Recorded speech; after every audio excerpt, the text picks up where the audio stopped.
Kozhikode art lovers association കലയുടെ സുവർണ jubilee ആഘോഷ പരിപാടികൾക്ക് സമാപനമാകുന്നു. സമാപന സമ്മേളനം ഏപ്രിൽ 19-ന് കാലിക്കറ്റ് ട്രേഡ് സെന്ററിൽ മുഖ്യമന്ത്രി പിണറായി വിജയൻ ഉദ്ഘാടനം ചെയ്യുമെന്ന് കലാഭാരവാഹികൾ പറഞ്ഞു.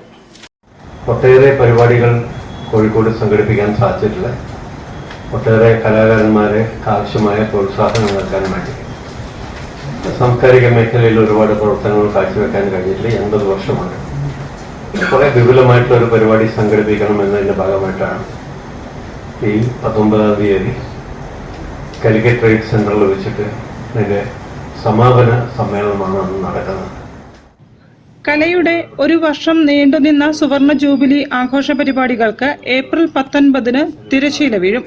കോഴിക്കോട് ട്രേഡ് സെന്ററിൽ സമാപന സമ്മേളനം മുഖ്യമന്ത്രി പിണറായി വിജയൻ ഉദ്ഘാടനം ചെയ്യും. മന്ത്രി PA മുഹമ്മദ് റിയാസ് മുഖ്യാതിഥിയായി പങ്കെടുക്കും. പരിപാടിയിൽ Malabar group company chairman MP Ahmed, Padma Bhushan KS Chithra, Padma Shri Kaithapram Damodaran Namboothiri എന്നിവരെ മുഖ്യമന്ത്രി ആദരിക്കും.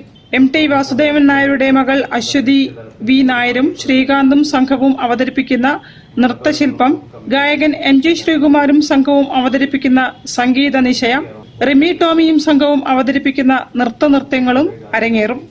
ചടങ്ങിൽ കലാപ്രസിഡന്റ് തോട്ടത്തിൽ രവീന്ദ്രൻ MLA അധ്യക്ഷത വഹിക്കും.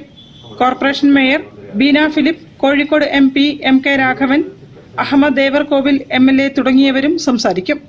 വാർത്താ സമ്മേളനത്തിൽ Thottathil Raveendran MLA, secretary advocate KP Ashok Kumar തുടങ്ങിയവർ സംബന്ധിച്ചു. News bureau, Kozhikode. വാർത്തകൾ ചുരുക്കത്തിൽ നിങ്ങൾക്കായി അവതരിപ്പിക്കുന്നത് ക്യാൻസറിനെതിരെ പൊരുതാനായി കാലിക്കറ്റ് സിറ്റി സർവീസ് സഹകരണ ബാങ്കും MVR ക്യാൻസർ സെന്ററും സംയുക്തമായി അവതരിപ്പിക്കുന്ന ക്യാൻസർ ചികിത്സാ സഹായ പദ്ധതിയാണ് മാസ് കെയർ. അത്യാധുനിക സൗകര്യങ്ങളോടെ 7.5 കോടി രൂപ ചിലവഴിച്ച്